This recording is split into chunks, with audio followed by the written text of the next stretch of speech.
सुंदर कांड का पाठ। श्री गणेशाय नमः। श्री जानकी वल्लभो विजयते। श्री रामचरितमानस पंचम सोपान सुंदर कांड।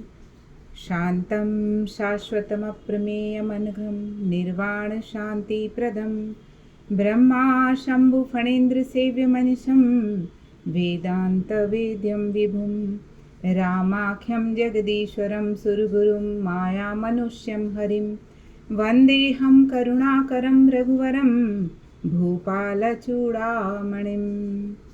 शांत सनातन अप्रमेय निष्पाप मोक्ष रूप परम शांति देने वाले ब्रह्मा शंभु और शेष जी से निरंतर सेवित वेदांत के द्वारा जानने योग्य सर्वव्यापक देवताओं में सबसे बड़े माया से मनुष्य रूप में दिखने वाले समस्त पापों को हरने वाले करुणा की खान रघुकुल में श्रेष्ठ तथा राजाओं के शिरोमणि राम कहलाने वाले जगदीश्वर की मैं वंदना करती हूँ। नान्यास्पृहा रघुपते हृदये स्मदीये सत्यं वदामि च भवानखिलान्तरात्मा भक्तिं प्रयच्छ रघुपुंगव निर्भरां मे कामादिदोषरहितं कुरु मानसं च।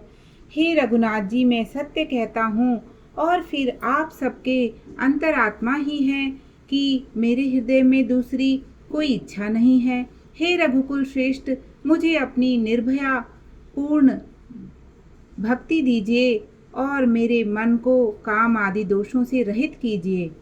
अतुलित बलधामं हेमशैलाभदेहं धनुजवन कृशानं ज्ञानिनाम अग्रगण्यं सकल गुण निधानं वानराणामधीशं रघुपति प्रिय भक्तं वात जातं नमामि। अतुल बल के धाम, सोने के पर्वत, सुमेरु के समान कांति युक्त शरीर वाले दैत्य रूपी वन के लिए अग्नि रूप, ज्ञानियों में अग्रगण्य, संपूर्ण गुणों के निधान, वानरों के स्वामी श्री रघुनाथ जी के प्रिय भक्त पवन पुत्र श्री हनुमान जी को मैं प्रणाम करती हूँ। जामवंत के वचन सुहाए सुनि हनुमंत हृदय अति भाए तब लगी मोहि परख्यो तुम भाई सही दुख कंद मूल फल खाई। जामवंत के सुंदर वचन सुनकर हनुमान जी के हृदय में बहुत ही सुख हुआ। हे भाई, तुम लोग दुख सहकर कंद मूल फल खाकर तब तक मेरी राह देखना। जब लगी आऊं सीता ही देखी होई काजुमई हर्ष विशेषी यह कही नाई सबनि कहु माथा चलो हर्ष ही धरि रघुनाथा। जब तक मैं सीता जी को देखकर लौट न आऊं काम अवश्य होगा, क्योंकि मुझे बहुत ही हर्ष हो रहा है।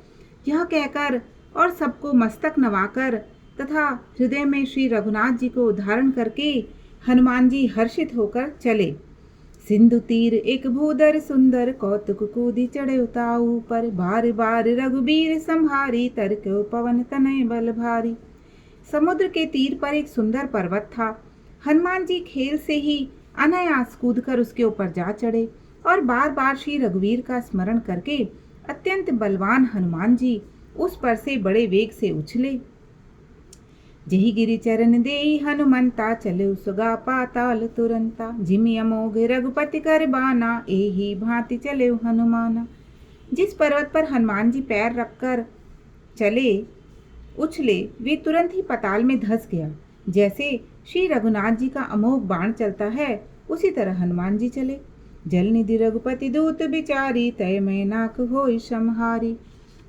हनुमान तेहि परसा कर पुनि कीन प्रणाम राम काज कीने बिनु मोहि कहाँ विश्राम। श्री राम जय जय राम श्री राम जय जय राम। समुद्र ने उन्हें श्री रघुनाथ जी का दूत समझकर मैनाक पर्वत से कहा कि हे मैनाक, तू इनकी थकावट दूर करने वाला बन, अर्थात अपने ऊपर इन्हें विश्राम दे। हनुमान जी ने उसे हाथ से छू दिया, क्योंकि हनुमान जी विश्राम करना नहीं चाहते थे। उन्होंने मैनाक पर्वत को प्रणाम किया और कहा, भाई, श्री रामचंद्र जी का काम किए बिना मैं विश्राम कैसे कर सकता हूँ, अर्थात पहले काम फिर विश्राम। जात पवन सुत देवन देखा, जाने कहूँ बल बुद्धि विशेषा। सुरसा नाम अहिन के माता, पठी न्याय कही तही बाता। देवताओं ने पवन पुत्र हनुमान जी को जाते हुए देखा। उनकी विशेष बल बुद्धि को जानने के लिए परीक्षार्थ उन्होंने सुरसा नामक सर्पों की माता को भेजा। उसने आकर हनुमान जी से यह बात कही। आदि सुरन मोहि दीन आहारा, सुनत बचन कह पवन कुमारा।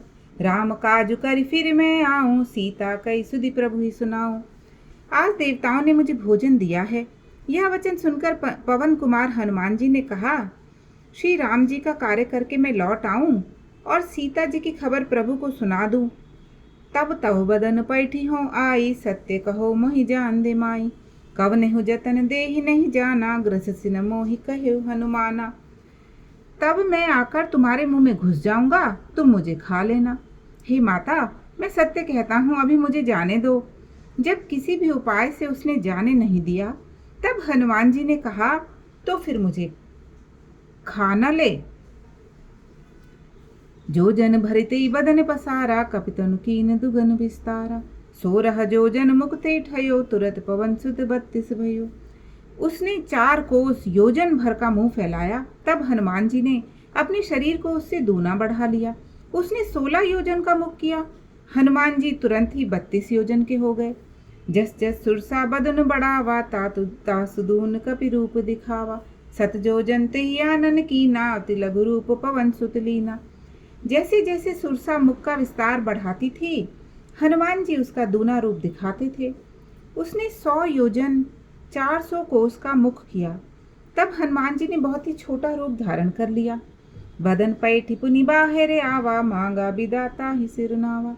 मोहि सुरंजे ही लागी पठावा, बुद्धि बल मरम तोर में पावा। और वे उसके मुख में घुसकर तुरंत ही बाहर निकल आए। उसे सिर नवाकर विदा मांगने लगे। मैंने तुम्हारे बुद्धि बल का भेद पा लिया, जिसके लिए देवताओं ने मुझे भेजा था, ऐसे सुरसा ने कहा। राम काज सब करिहूँ, तुम बल बुद्धि निदान। आशीष दे गई सो हर्ष चलो हनुमान। श्री राम जय जय राम, श्री राम जय जय राम। तुम श्री रामचंद्र जी का कार्य करोगे, क्योंकि तुम बल बुद्धि के भंडार हो। यह आशीर्वाद देकर वह चली गई। तब हनुमान जी हर्षित होकर चले।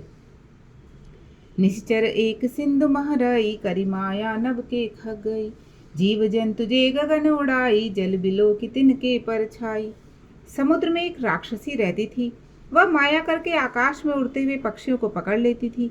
आकाश में जो जीव जंतु उड़ा करते थे, वह जल में उनकी परछाई देखकर उन्हें पकड़कर खा लेती थी। गहई छाह सख सो न उड़ाई, एहि विधि सदा गगन चर खाई। सोई छल हनुमान का कीना, तासु कपट कपि तुरत ही चीन्हा। उस परछाई को पकड़ लेती थी, जिससे वे उड़ नहीं सकते थे और जल में गिर पड़ते थे। इस प्रकार वह सदा आकाश में उड़ने वाले जीवों को खाया करती थी। और यही छल उसने हनुमान जी के साथ भी किया। हनुमान जी ने तुरंत ही उसका कपट पहचान लिया। ताहि मारि मारुत सुत बीरा, बारिधि पार गयो मति धीरा।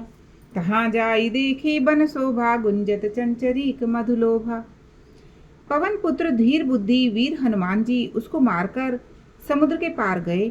वहां जाकर उन्होंने वन की शोभा देखी। मधु के लोभ से भौरे गुंजार कर रहे थे। नाना तरु फल फूल सुहाए, खग मृग बिंद देखी मन भाए। शैल विशाल देखिए आगे, तापर धाई चढ़े भय त्यागे। अनेकों प्रकार के वृक्ष फल फूल से सुशोभित हैं। पक्षी और पशुओं के समूह को देखकर तो वे मन में बहुत ही प्रसन्न हुए। सामने एक विशाल पर्वत देखकर हनुमान जी भय त्याग कर उस पर दौड़कर जा चढ़े। उमा न कछु कपिके अधिकाई, प्रभु प्रताप जो काल ही काई। गिरि पर चढ़ी लंका तेहि देखी, कहीं न जाई अति दुर्ग विशेषी। शिव जी कहते हैं, हे उमा, इसमें वानर हनुमान की कुछ बड़ाई नहीं है। यह तो प्रभु का प्रताप है, जो काल को भी खा जाता है। पर्वत पर चढ़कर उन्होंने लंका को देखा। बहुत ही बड़ा किला है, कुछ कहा नहीं जाता है। अति उतंग जल निधि चहुपासा, कनक कोट कर परम प्रकाशा। वह अत्यंत ऊंचा है, उसके चारों ओर समुद्र है। सोने के परकोटे का परम प्रकाश हो रहा है।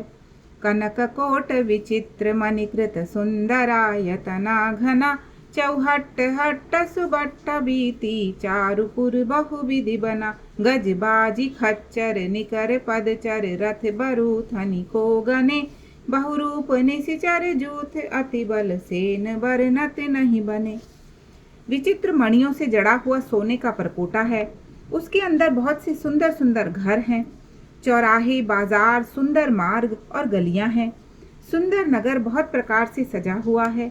हाथी, घोड़े, खच्चरों के समूह तथा पैदल और रथों के समूह को कौन गिन सकता है।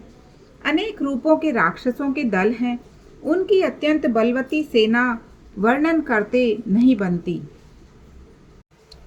वन बाग उपवन बाटिका सरकूप बापी सोहहि, नर नाग सुर गंधर्व कन्या रूप मुनि मन मोहहि। कहु माल देह विशाल शैल समान, अति बल गर्जहि, नाना अखारिन भिरहि बहुविधि एक एकन तरजहि। वन, बाग, उपवन, फुलवाड़ी, तालाब, कुएं और बावलियां सुशोभित हैं। मनुष्य, नाग, देवताओं और गंधर्वों की कन्याएं अपने सौंदर्य से मुनियों के भी मन को मोह लेती हैं।